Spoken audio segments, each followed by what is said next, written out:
At a recent media briefing, the family of Kim Saeron dropped some explosive accusations against actor Kim Soohyun. They alleged not only that he had a sexual relationship with Saeron when she was underage, but also that someone who tried to expose the situation had been targeted. Let's break down what exactly her family revealed and how his agency, gold medalist, fired back.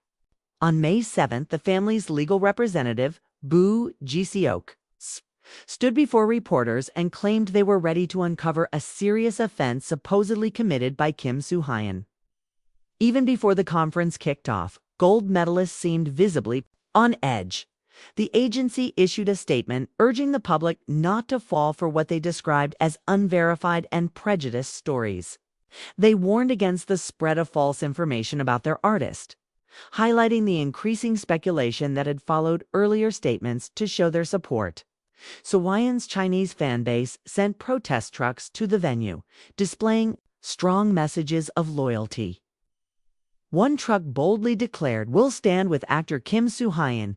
His 18 years of dedication won't be for nothing. We're here for you." Clearly, tensions were high. Initially, lawyer Boo Ji-seok and Kim Se-ui from the Garasoro Research Institute had planned to go public after the presidential race in Korea. But they decided to act sooner due to the gravity of the matter. During the press event, they played a voice recording reportedly made on January 10th. In it, Saeron is heard speaking with someone close to her, recounting her history with Soohyun. She stated that their romantic relationship began when she was still in middle school and continued into her university years. When asked whether anything sexual happened after she turned legal, Saeron said their first intimate moment occurred during the winter break of her second year of middle school, putting her around 13 or 14 years old. In the recording, she expresses confusion about whether she had been manipulated, to which the other person agrees, visibly upset by what they were hearing. Saeron added, "Only a handful of people knew we were together when I was that young, and they all reacted the same way. They thought I was crazy for letting him get away with it." But the story didn't end there. Another serious accusation emerged, that Soohyun had previously been involved with a female idol and had allegedly taken intimate photos during their time together. Photos he later showed to a Saeron. According to the recording, the idol was saved in his phone with the nickname Seaweed, supposedly referencing her scent. Saeron confessed she had always wanted to speak up, but felt trapped by the circumstances. The press conference took an even darker turn when it was alleged that someone linked to a Saeron's case had been violently attacked. Kim Se-ui revealed that roughly a month before Saeron passed away, an informant living in New Jersey recorded a 90-minute conversation with her, allegedly with her full consent. In that audio, she reportedly named Soohyun and YouTuber Lee Jin-ho as the ones who had caused her the most emotional distress.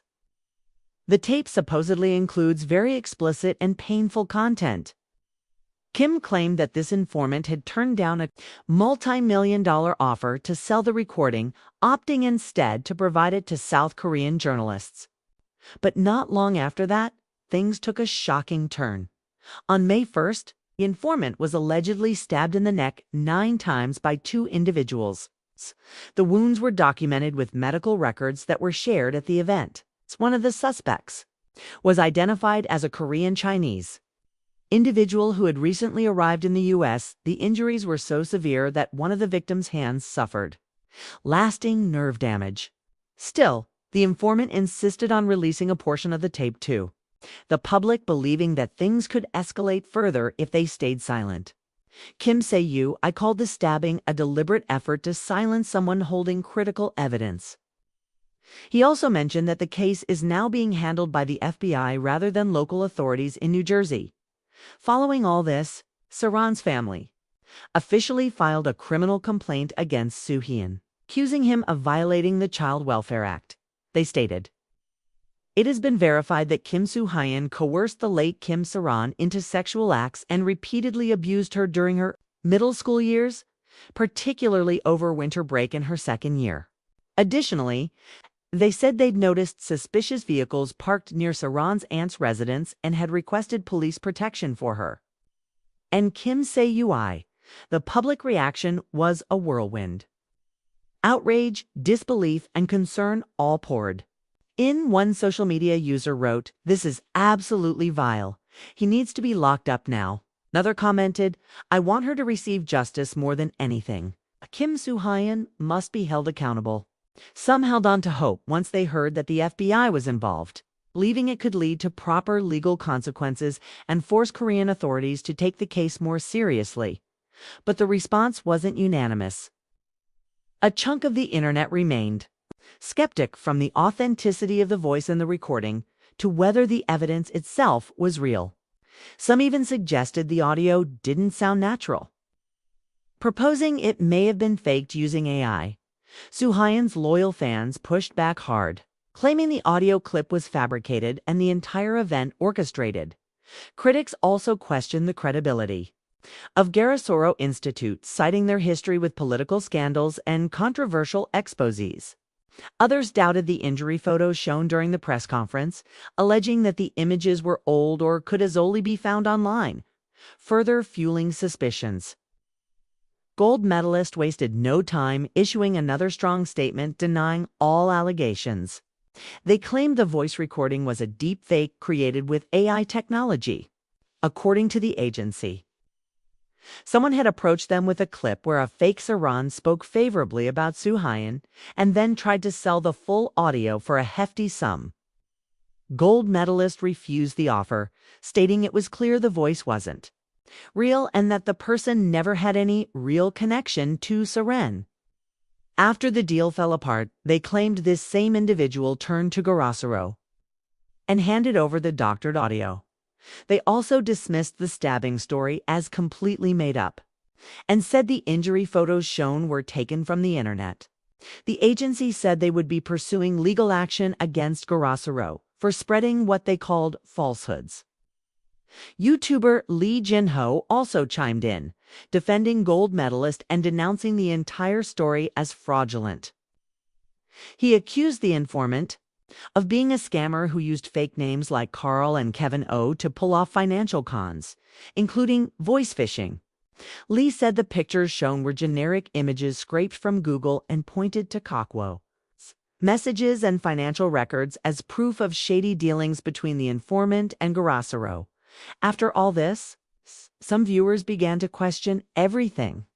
The speed and precision of gold medalist's rebuttal led a few to speculate whether Soohyun's team had intentionally leaked the clip to discredit it later. Even if some parts were true, many believed that once one element crumbles, the entire case begins to unravel. A concerned commenter wrote, "I just hope the family checked everything carefully because this is starting to look like a trap they walked right into." Others felt that this situation was too dire to be a fabrication. They reasoned that if the tape were fake, there'd be no reason for an informant to be physically attacked to suppress it. And if the FBI really had taken over and the family had filed a formal complaint, it would be hard to believe they hadn't verified the recording's authenticity. They also pointed to past incidents, like actor Darren Wong reportedly hiring thugs to attack someone, saying that it's not unimaginable for someone with fame and influence like Soohyun to do the same. Regarding the allegedly fake photos, conference organizers clarified that they were meant as illustrations, not the actual images of the injuries, which is why they could be found via image searches. As for the AI accusations, analysts who reviewed the audio found no signs of artificial manipulation. The bit rate, sample rate, and audio characteristics aligned with those typically recorded via a regular phone or portable recorder. Listeners noted elements such as breathing, tone variation, and emotionally specific details that would be incredibly difficult for AI to replicate. Lending credibility to the file being genuine, neither Garasoro nor Saeron's family have addressed the claims that their evidence was fabricated. Meanwhile, gold medalist has yet to release the so-called pro-Soohyun recording they said was offered to them. So for now, Both sides seem to be holding back the full picture. But since it's gold medalist insisting the audio is fake, the burden of proof falls on them.